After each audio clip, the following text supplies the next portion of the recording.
అందుకని ఎప్పుడు కూడా అన్నీ నాకే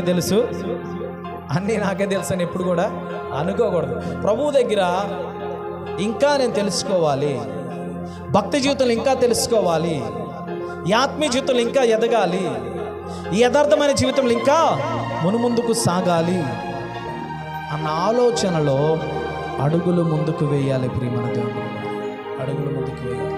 కనుక ఎప్పుడు కూడా ఇక నాకు అన్నీ తెలిసిపోయినా ఇంకేం నాకు తెలియవసరం లేదు అన్న ఆలోచన. ఏ గర్వం అది? ఆత్మీయ గర్వం.